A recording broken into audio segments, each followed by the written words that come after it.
Mesdames, Mesdemoiselles et Messieurs, soyez salués depuis vos positions respectives, où que vous soyez partout dans ce monde. L'heure est grave.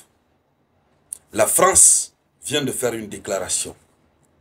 C'est-à-dire, c'était comme si ces Occidentaux, le petit monde occidental, avaient tenu une réunion secrète. Ou du moins, les propos que Donald Trump a eu à tenir les ont galvanisés dans leur position. Leur position de véritable belliqueux. L'Allemagne, qui a ouvert la boîte de Pandore tout à l'heure, en annonçant que, évidemment, la question des voies diplomatiques appartenait désormais au passé. Après l'Allemagne, c'est au tour de la France. La France brise le silence. Et la France, on va dire en quelque sorte, menace la Russie. Parce que quand la France dit que ce que la Russie dit là, c'est une ligne rouge infranchissable, c'est une menace à peine voilée. Alors, la France a rejeté catégoriquement l'une des conditions de l'avènement de la paix en Ukraine, qui est l'une des exigences phares de la Russie. Et cette condition, c'est la démilitarisation de l'Ukraine. Démilitariser l'Ukraine. La France s'oppose à ça, mordicus. Et la France hausse le ton. On se demande d'ailleurs de quoi est-ce que la France est capable. Puisque nous connaissons tous ce que la France est en train de vivre ces derniers temps. Nous savons que l'économie de la France est à plat. D'ailleurs, toutes ces dernières 24 heures, nous avons vu un peu partout des articles circuler. Je voulais animer une vidéoconférence là-dessus, mais j'ai préféré laisser. Parce que tellement que c'est triste. Des articles qui circulent avec le même titre, où on dit que le seuil de pauvreté en France a atteint le niveau record. Un niveau record, c'est-à-dire le niveau jamais atteint. Depuis 1900, oui, ce n'est jamais arrivé à la France. La France n'a plus d'économie. La France compte sur quoi? Ah, le peu de nucléaire qu'il dispose, ça fait déjà combien de têtes d'ogives? Ils ont combien de têtes nucléaires? Bref, la France s'oppose carrément à la Russie. Si Emmanuel Macron avait pris son temps pour appeler Vladimir Poutine au téléphone, cette fois-ci, Emmanuel Macron et son gouvernement ne sont plus dans la plaisanterie. Ils rejoignent in extenso le chancelier allemand qui a dit que la voie de la négociation est terminée. Mais qu'est-ce que la France vient de dire concrètement? C'est de cela que nous allons parler dans le cadre de cette vidéoconférence. Mais avant de continuer, je vous demande humblement de partager la vidéoconférence au maximum. Mettez beaucoup de j'aime, beaucoup de likes. Si vous êtes nouveau par ici, il faut vous abonner. Voilà, n'oubliez toujours pas de laisser votre avis en commentaire. Et je vois beaucoup de « Oser, c'est déjà gagné »,« Salut le samouraï »,« Moyen express », c'est ça, nos différents slogans en commentaire. Allons-y dans les profondeurs. La France rejette la demande russe de démilitarisation. Et c'est le ministre de la Défense, Sébastien Lecornu, qui annonce en premier. La France rejette. Comme si ça concernait la France.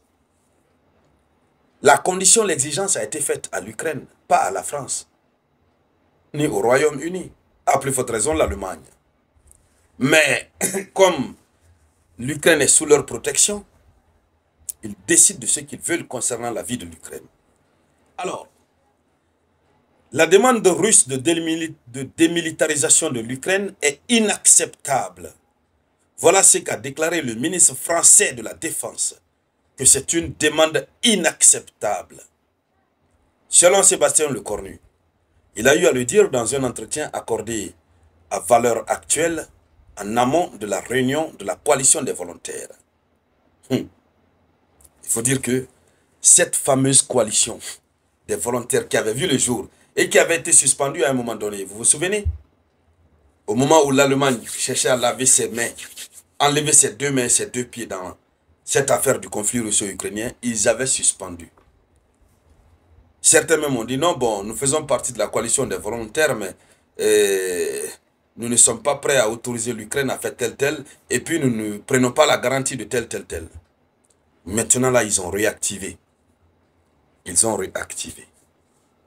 La coalition des volontaires tient une réunion. Après combien de mois? On va dire près de 2 à 3 mois. Hein? On n'a pas entendu parler d'eux. S'ils ont tenu des réunions, c'était secret. Pourquoi? C'est maintenant qu'ils tiennent des réunions. Parce que nous sommes à une nouvelle pente. L'escalade est visible. Donald Trump a donné le ton.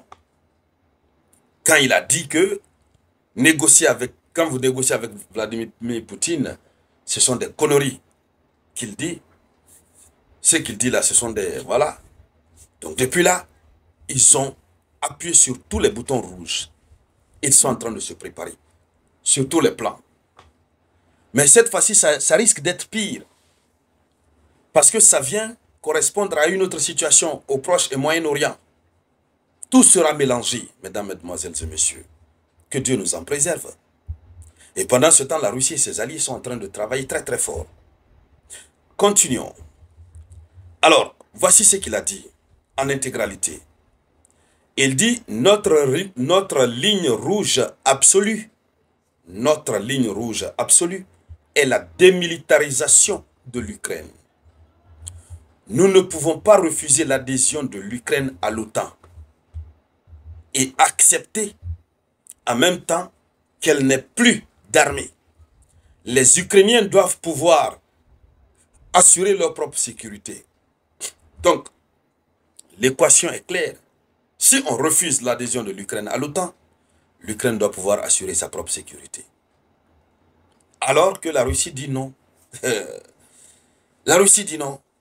On est dans une jungle, je vous l'ai dit. Ce monde-là est une jungle.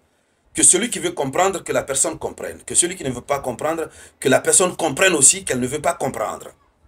Nous sommes dans une jungle. Ce monde, c'est la loi du plus fort. C'est tout. Plus tu es fort, plus tu domines. Il n'y a ni logique, ni raison. Rien. L'affaire du droit international, c'est du leurre. C'est de la tromperie. C'est quelle loi? Qu'on applique seulement qu'aux plus faibles. Les plus forts refusent de l'appliquer. Benjamin Netanyahu s'est rendu aux États-Unis d'Amérique tout récemment, pendant qu'il a un mandat d'arrêt international, décerné par la plus haute juridiction pénale internationale. Mais il a demandé l'autorisation de survol de l'espace aérien français et quel autre pays. On lui a autorisé, c'est par là il est passé. On ne l'a pas arrêté. Mesdames, Mesdemoiselles et Messieurs, ces propos de Sébastien Lecornu confirment que l'Europe se prépare. Alors, c'était ça la une de l'actualité internationale. Merci de la partager au maximum. Je vous reviens tout à l'heure avec de nouvelles